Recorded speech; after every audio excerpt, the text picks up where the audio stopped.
नमस्कार, मैं हूं आशीष वर्मा। सीएनबीसी आवाज मोतीलाल ओसवाल स्टूडियोज में आप सबका स्वागत है। बारी आज के मॉर्निंग कॉल की और शुरुआत करेंगे सुबह की टॉप हेडलाइंस के साथ। बाजारों के लिए बड़ी राहत वाली खबर, ईरान और इजरायल सीज फायर के लिए हुए राजी। अमेरिकी राष्ट्रपति डोनाल्ड ट्रंप ने किया ऐलान, अगले 24 घंटे में खत्म होगा 12 दिनों से चल रहा युद्ध। ईरान का बयान, पहले हमले रोके इजरायल। पश्चिम एशिया में शांति बहाल होने से क्रूड कीमतों में भारी गिरावट। कल के ऊपरी शिखर से करीब 14% फिसला क्रूड। अगस्त 2022 के बाद की ब्रेंट में सबसे बड़ी इंट्राडे गिरावट। $70 के नीचे आया ब्रेंट का भाव। ईरान इजरायल सीज फायर से ग्लोबल बाजारों में जोरदार तेजी। गिफ्ट निफ्टी 170 पॉइंट से ज्यादा चढ़ा। एशिया में भी मजबूती, डाउ फ्यूचर्स में भी बढ़त। कल अमेरिकी इंडिसेज में करीब 1% की थी उछाल। डिक्सन टेक्नोलॉजीज के प्रमोटर सुनील वचानी ने बेची करीब 3% हिस्सेदारी। 2200 करोड़ रुपए में हुआ 16 लाख शेयरों से ज्यादा का सौदा। मोतीलाल ओसवाल म्यूचुअल फंड ने खरीदे 14 लाख से ज्यादा शेयर। और Aditya Birla fashion and retail, Adani Total, CSC, Granules समेत 8 कंपनियां वायदा से होंगी बाहर। एनएसई ने किया ऐलान, सितंबर एक्सपायरी से लागू होगा फैसला।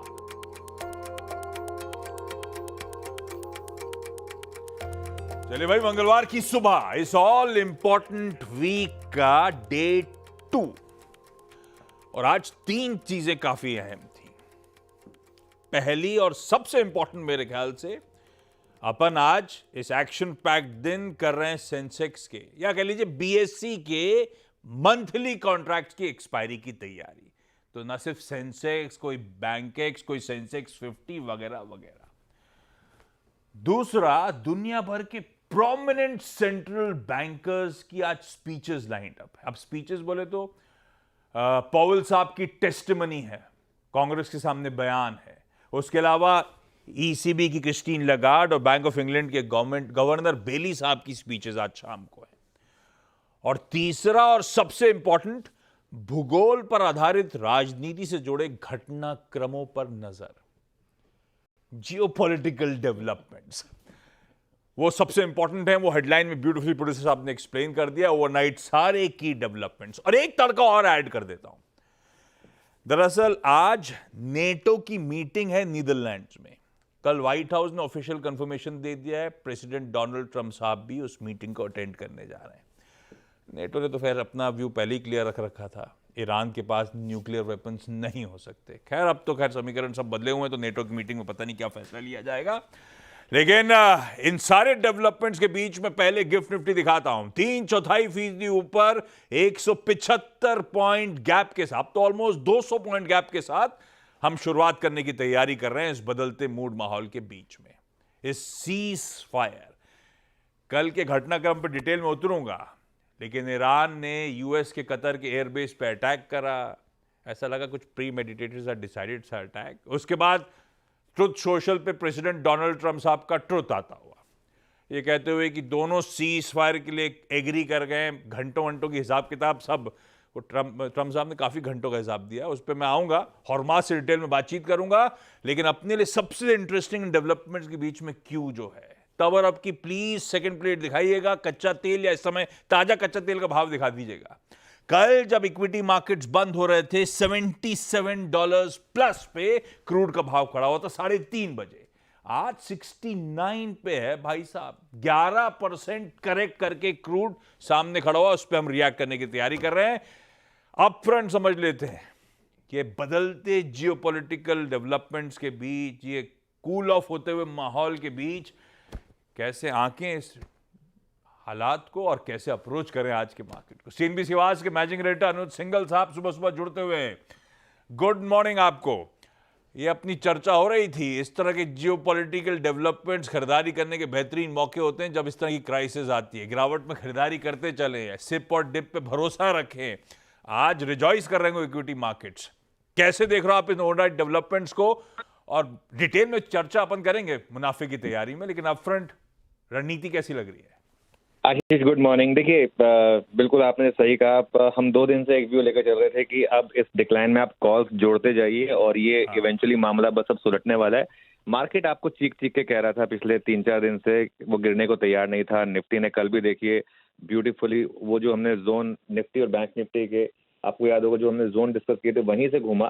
टुवर्ड्स द एंड थोड़ा सा मार्केट में वापस शायद थोड़ी सी वो क्लोजिंग थोड़ी सी फिर कंफ्यूज करने वाली थी, लेकिन फिर भी कल हमने क्लोजिंग में भी लॉन्ग कैरी करने को कहा था और एक व्यू बहुत क्लियर था कि ये मार्केट अब यहाँ से भागेगा। क्रूड देखिए आप, जिस तरीके से आज क्रूड नीचे आया है, मेरा ये मानना है कि आज 200 पॉइंट तो सिर्फ टीजर है।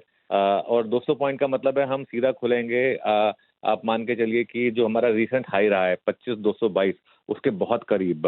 और एक बार अगर आपने उसको निकाला, उसके बाद जो एफआई की शॉर्टिंग रही है जिस लेवल की, मुझे हैरानी नहीं होगी अगर ये मार्केट यहाँ से अब आपको वन वे तेजी दिखाए और हम उस ऑल टाइम हाई की तरफ बढ़े। हाँ, इसका तरीका क्या होगा? इसका तरीका ये होगा कि 200 पॉइंट के गैप अप के बाद आप थोड़ी कॉल, देखिए जो लोग कैरी कर रहे हैं सीनबीसी आवाज के एडवाइस पर, उनको तो और कुछ करने की जरूरत नहीं है। उनको तो सिर्फ बैठ के देखना है कि कितना, उनको तो बस ये डिसाइड करना है कि प्रॉफिट में कहाँ बुक करूं। जिन्होंने मिस किया है, और बहुत लोगों ने मिस किया होगा, उसमें कोई गलती नहीं है, जिन्होंने मिस किया है उनके लिए अप्रोच ये होगी कि देखिए 200 पॉइंट के गैप अप पर हिम्मत करके 10% लीजिए। उसके बाद अगर इंटरडे में कोई आपको डिप मिले तो उसमें ऐड करिए, जो भी करिए कॉल्स के थ्रू करिए, एक्सपायरी की कॉल्स, थर्सडे की कॉल्स के थ्रू करिए, लेकिन पार्टिसिपेट करिए इस मार्केट में। और एक चीज, एचपी, बीपी, इंडिगो, जिस पर हम लगातार पॉजिटिव रहे हैं कि बस अभी ये प्राइस पैटर्न बता रहे हैं कि ये शायद स्टॉक अब बॉटम बना चुके हैं। यहाँ अगर आपको बहुत बड़ा गैप अप ना मिले, बहुत बड़ा गैप अप ना मिले, 2-3% के गैप अप अगर मिल जाए, या उससे मतलब चलो 3-4% भी मिल जाए, अगर उसमें बाय करने की कोशिश करें, क्योंकि मुझे लग रहा है कि इन स्टॉक्स में बड़ी तेजी आएगी। आई थिंक पीएसयू बैंकों में, क्योंकि वो क्रूड से काफी कोरिलेटेड हैं, उनमें मुझे लग रहा है कि थोड़ी सी बाइंग आ सकती है। आज मुझे लग रहा है थोड़ी सी डिफेंस स्टॉक्स में खुलने के बाद हायर लेवल पे प्रॉफिट बुकिंग करें, जहां पर हम पॉजिटिव रहे हैं। मेरे ख्याल से खुलेंगे वो भी गैप अप में, लेकिन उनमें आज आप प्रॉफिट बुकिंग करें और उस पैसे को आप यूज करें उन स्टॉक्स में जो अब तक इस क्राइसिस की वजह से गिर रहे थे, चाहे वो ऑयल मार्केटिंग कंपनीज थी, चाहे वो आपके ये पीएसयू बैंकिंग स्टॉक्स थे, चाहे ओवरऑल बैंकिंग स्टॉक्स थे। इनमें मेरे ख्याल से आप बाइंग करें और निफ्टी निफ्टी को चेज करें। मैं अभी भी कह रहा हूं कि मार्केट में अभी तो ये आप मान के चलिए कि असली वाली तेजी बाकी है। ये तो मार्केट ने सिर्फ एक एक तरीके से अभी तक रेजिलियंस दिखाई है, अभी तो असली वाली तेजी बाकी है। अच्छा आशीष, ये कोई चीज आपको याद हो, हम लगातार बात कर रहे थे कि हमारे डोमेस्टिक सेटअप वैसे ही काफी अच्छे रहे हैं पिछले कुछ दिनों से। जो आरबीआई के एक्शन रहे हैं, कोऑर्डिनेटेड एक्शन, जो हमारा मानसून का प्रोग्रेस रहा है, जो गवर्नमेंट ऑफ इंडिया के रेट कट, टैक्स कट था, उन सब का फायदा आपको इवेंचुअली मिलेगा। मेरे ख्याल से अब हम बहुत दूर नहीं है, मुझे हैरानी नहीं होगी अगर इस क्वार्टर में हम ऑल टाइम हाई हिट कर दें।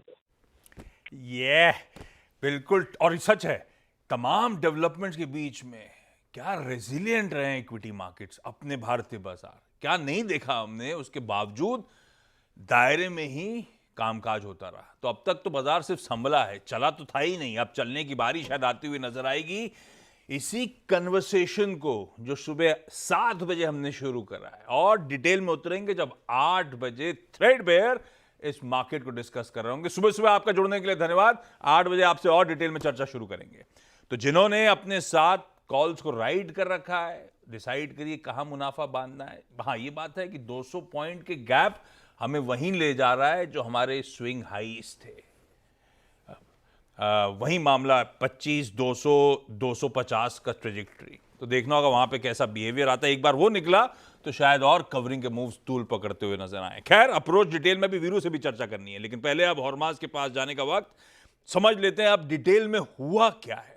खैर, क्यूज के तौर पे मैंने आपको दिखा दिया, गिफ्ट निफ्टी बढ़िया कामकाज कर रहा है। अपने एशियन पीयर्स दिखा दीजिएगा, सब मजबूती के साथ ट्रेड कर रहे हैं, क्योंकि दिन ही अच्छा है। एटलीस्ट एक होप जागी है कि वो क्राइसिस डीएस्केलेट हो गया है, सीज फायर की तरफ शायद दोनों नेशंस बढ़ रहे हैं। यूएस कल की चाल तो अच्छी थी। कल हम फ्लैट लेके गए थे, फ्लैट से 1/4% यूएस के फ्यूचर्स मजबूत थे। एक्चुअल सेशन में 1% की मजबूती थी। तो एक्चुअल भी सेशन अच्छा था, उसके ऊपर जोड़ दीजिए आज सुबह का और तड़का आधे से 3/4% यूएस के फ्यूचर्स उछाल में है। तो तब और अब की पहली प्लेट दिखाई है आपको, कहां छोड़ा था और कहां पहुंच गया यूएस का मामला। तो बट ऑब्वियस है, सेंटिमेंट भी इंप्रूव हो रहे हैं, भाव भी दिख रहे हैं बढ़िया वाले, इसीलिए इस तरह का रिएक्शन। लेकिन हरमास, कल रात में हुआ क्या भाई? पहले तो अपडेट देर रात वो आ रहा था कि कतर के बेस पे अटैक कर दिया, उसके बाद ट्रुथ सोशल पे ट्रम्प साहब का बयान। क्या हुआ, सब डिटेल में समझाओ। और ये सिर्फ ट्रम्प साहब का बयान है या इजराइल और ईरान भी एग्री कर रहे हैं सीज फायर के लिए? उनके ऑफिशियल कंफर्मेशन आए कि नहीं आए?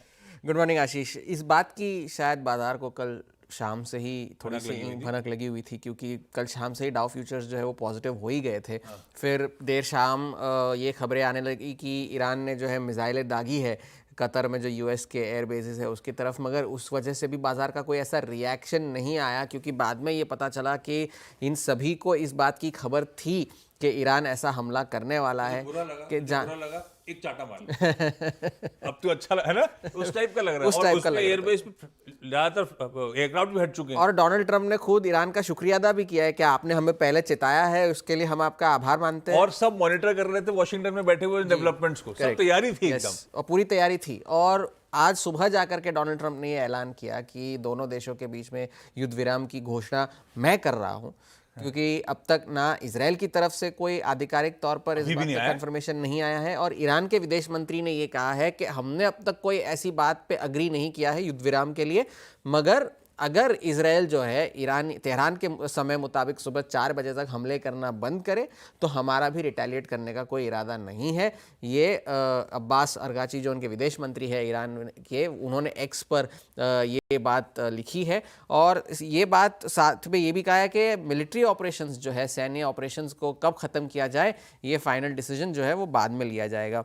तो ये एक बात है। तो अब डोनाल्ड ट्रंप के मुताबिक युद्ध विराम का ऐलान हो गया। उन्होंने कहा कि पहले 12 घंटों में जो है ईरान पहले युद्ध विराम करेगा और 24 घंटों के बाद जो है इजराइल अपनी तरफ से युद्ध विराम की शुरुआत करेगा। तो उन्होंने अभी भी ये विंडो छोड़ी है कि आप अगर कोई और आखिरी कोई चीज़ करना चाहे तो कर लीजिए, क्योंकि सुबह भी ये खबरें आ रही थी कि तेहरान में और धमाके सुने गए हैं। तो ये एक बात थी।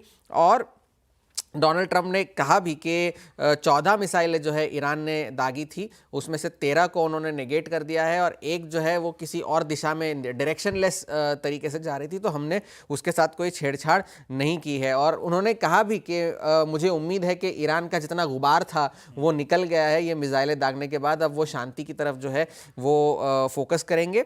और साथ ही साथ में इजराइल को भी मैं ये प्रोत्साहन एनकरेजमेंट दे रहा हूँ कि आप भी शांति की तरफ जो है फोकस करें। तो इस वजह से बाजार में कल तेजी देखने मिली थी, क्योंकि कल जब ये हमले हुए भी तभी से तेल जो है गिरना शुरू हो गया था, बाजार जो है चलने शुरू हो गए थे। डाउ जो है 350 अंक चढ़कर बंद हुआ, S&P 500 और नैस्डैक भी 1-1% चढ़कर बंद हुए कल। आज भी फ्यूचर्स जो है तेजी के साथ कामकाज कर रहे हैं। तेल $81 का शिखर था कल का, आज जो है ऑलरेडी $70 के नीचे जा चुका है।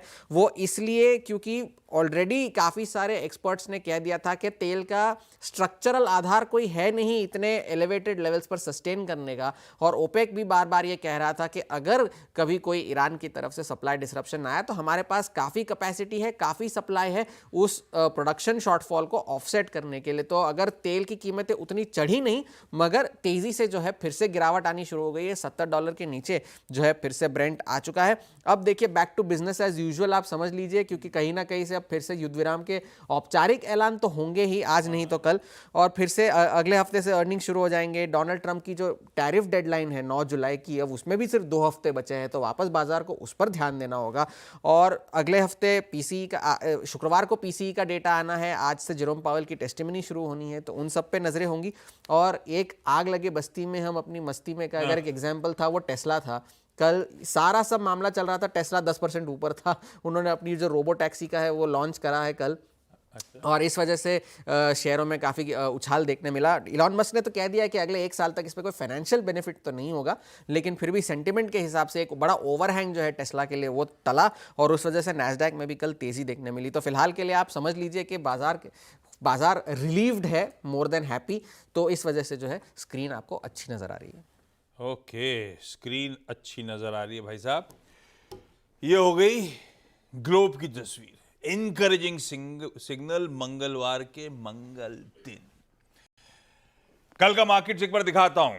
खराब ग्लोबल क्यूज पे हम शुरुआत कर रहे थे इस हफ्ते की। खराब मतलब यूएस ने वो 3 न्यूक्लियर ठिकानों पर बॉम्बार्डमेंट करा था, वो डेवलपमेंट्स थे सैटरडे संडे के इंटरविनिंग नाइट के, उस पर रिएक्ट करना था, कमजोर रिएक्शन आना था, ये तो तैयारी थी अपनी। 2/3% कमजोर खुले थे, 170 पॉइंट नीचे, और खुलते ही 10 बजे के आसपास तक हम गिर गए थे ऑलमोस्ट 290 पॉइंट। 24,825 का जोन था 10-5 के आसपास। वो 825 वाला फिर घूमा और 25,050 तक गया, ऑलमोस्ट 225 पॉइंट इंट्राडे रिकवरी थी। स्ट्रॉन्ग पुल बैक था भारतीय बाजार में, और इवेंचुअली क्लोज भी करीब आधे % दबाव के साथ 25,000 के उस साइकोलॉजिकल लेवल के इर्द गिर्द होता हुआ नजर आया। तो जो चर्चा हो रही थी ना कि एक स्ट्रॉन्ग इंट्राडे रिबाउंड, वो मार्केट्स रेजिलिएंट हैं, वो क्लियरली स्क्रीन पे कल भी एविडेंट था। खैर, आज तो समीकरण आपके सामने है ही है।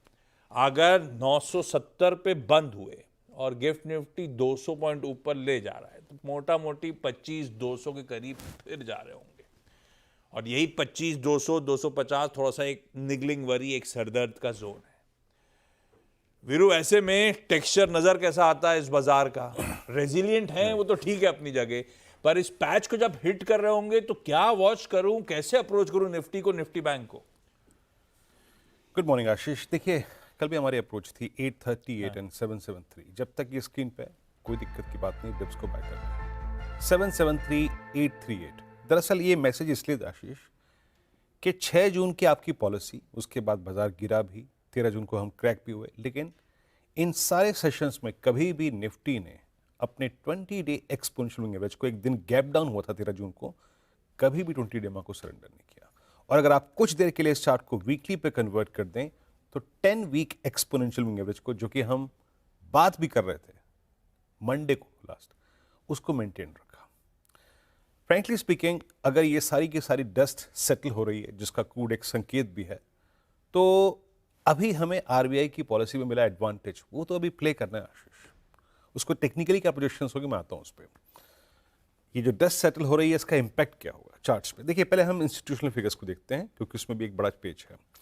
एफआईआईज कल कैश में सेलर थे, डीआईएस ने बहुत स्ट्रॉन्ग बाइंग की। एफआईआईज इस बड़े ब्रेकआउट की पॉसिबिलिटीज के बीच में करीब करीब 1,02,000 कॉन्ट्रैक्ट शॉर्ट होल्ड करते हैं आशीष, एंड दैट्स ह्यूज। ये काफी बड़े शॉर्ट्स हैं, जो कि हमें शॉर्ट कवरिंग के माहौल में काफी एक टूल देंगे, एक स्विंग प्रोवाइड करेंगे, एक थ्रस्ट जनरेट करेंगे।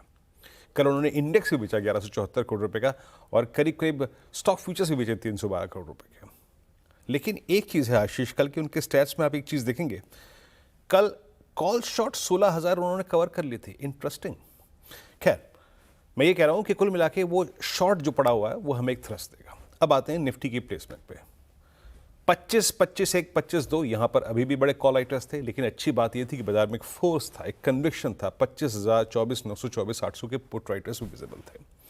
तो आप सिंपली आप देखिए, अब पिरामिड्स को बहुत रीड करने का मीनिंग है नहीं, है ना। आइए सीधे लेवल्स पे देखिए। एक लेवल है आपकी स्क्रीन पे, और अभी आप 200 पॉइंट तो छोड़िए, मैं कह रहा हूं 100 पॉइंट भी काफी था। लेवल्स लिखे आइए स्क्रीन पे, आरएस की प्लेट रेजिस्टेंस 1, वो क्या है? आप वीकली चार्ट्स को जाइए, रीड कीजिए। अगर हम 25,080 और 213 के ऊपर, सॉरी 123 के ऊपर सेटल होते ना आशीष, तो 213, 290 ये सब खुल जाएगा। और इवन मैं कह रहा हूं कि अगर आप RS1 के ऊपर सेटल हो गए और ये डस्ट सारी की सेटल रही, जियोपॉलिटिकल डस्ट, तो फर्स्ट इंस्टेंस में वीकली चार्ट्स प्रोजेक्ट करते हैं कि निफ्टी 25,388 और 25,510 के जोन को होल्ड टारगेट कर सकता है, अगर ये RS1 आज बाइसेक्ट हो जाए। अभी 510 के ऊपर कमेंट्री नहीं रखूंगा, बट फिर कह रहा हूं RS1 के ऊपर ये तो खुला ही हुआ है रेजिस्टेंस 2, लेकिन इवन 388 एंड 510 लुक्स पॉसिबल। ये रही निफ्टी की बात। और एक फिर कह रहा हूं कि in any case during the day अगर कोई डिप आता है टुवर्ड्स 24,904 और 857, दैट्स पुट राइटर्स जोन, और 20 डे में उसको जरूर बाय करना है आपको। अब आते हैं निफ्टी बैंक पे। निफ्टी बैंक ने कल भी एक अच्छा क्लोज दिया, ऑल्दो कुछ ही स्टॉक फ्यूचर्स बहुत अच्छे थे, लेकिन यहां पर भी बात अच्छी मिला कि ये थी कि वो जो मंथली कॉल राइटर है 56,000 का, वो रोज डिफेंड कर रहा था अपने आप को, लेकिन हो नहीं पा रहा था। कल भी पुट राइटर्स ओवरटेक कर गए। कल 56,000 की पुट पे एक बार फिर से स्ट्रॉन्ग पुट राइटिंग हुई और क्लोज आया 56,000 के ऊपर। ये देखिए, ऑरेंज पुट का आउटस्टैंडिंग हुआ है। कुल मिला के बात यह है कि RS1 56,331, 81 और 510 अगर ये जोन कटता है तो निफ्टी बैंक में भी, क्योंकि देखिए क्रूड के रिट्रेसमेंट का सीधे एडवांटेज होता है, 56,742, 910 और 57,074 का जोन खुल जाएगा। Chase accordingly. आशीष। सटीक एकदम, ये है अप्रोच।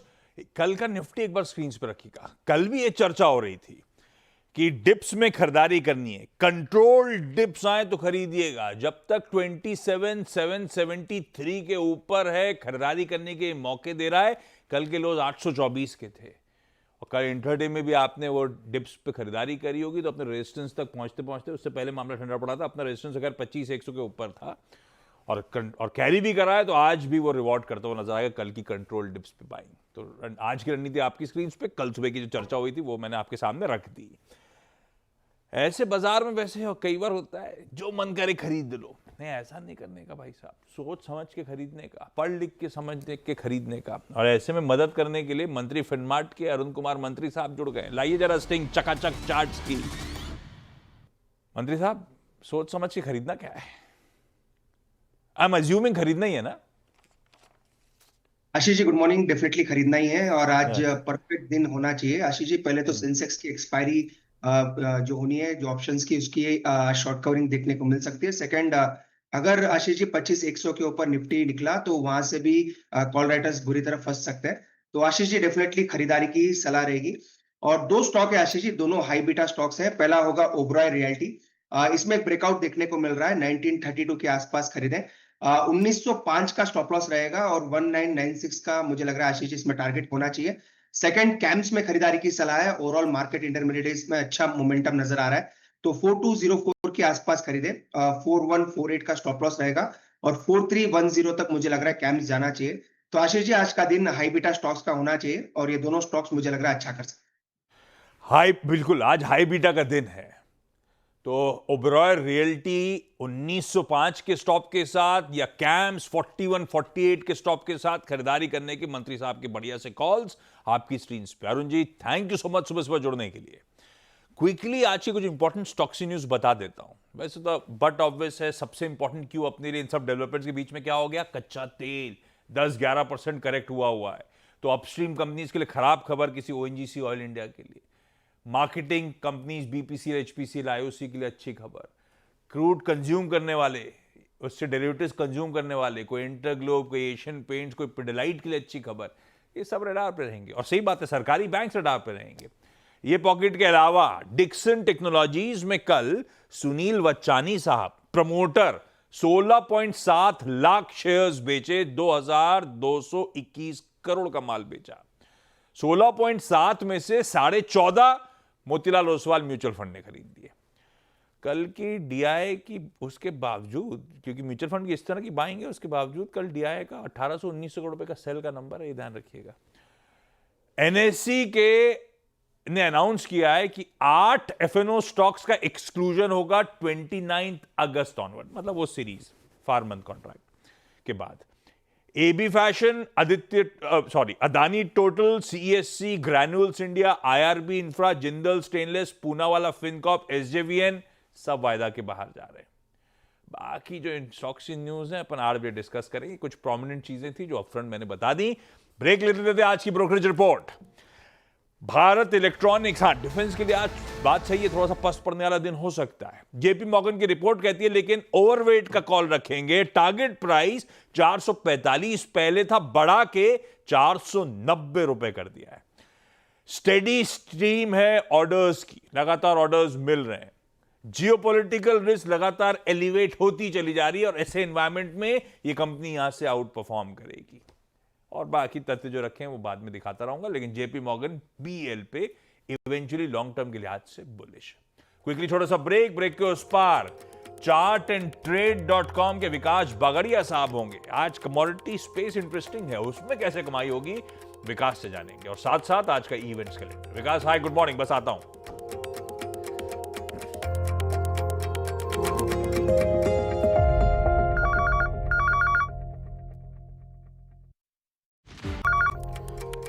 वो अपफ्रंट ही दिखा दी थी मैंने तब, और आपको सेकंड प्लेट, तो उस पे नहीं जाता हूं, सीधे चलते हैं आज के कमोडिटीज में कैसे कमाई होगी, स्पेस में कैसे गाड़ी कमाई हो सकती है। विकास जी गुड मॉर्निंग। भाई साहब क्या करना चाहिए, जी सर, गुड मॉर्निंग। पहला जो स्ट्रेटेजी रहेगा सर वो सिल्वर पे रहेगा। सिल्वर पे कहीं ना कहीं ओवरऑल 1,10,000 के करीब का टारगेट हिट करने के बाद सिल्वर कंसोलिडेशन टू थोड़ा सा वीकनेस दिख रहा है। तो एक ट्रेडिंग बेट रहेगा 1,06,000 के नीचे सिल्वर पे एक सेल की रणनीति रहेगी। 1,07,500 के एक छोटा स्टॉप लॉस रहेगा।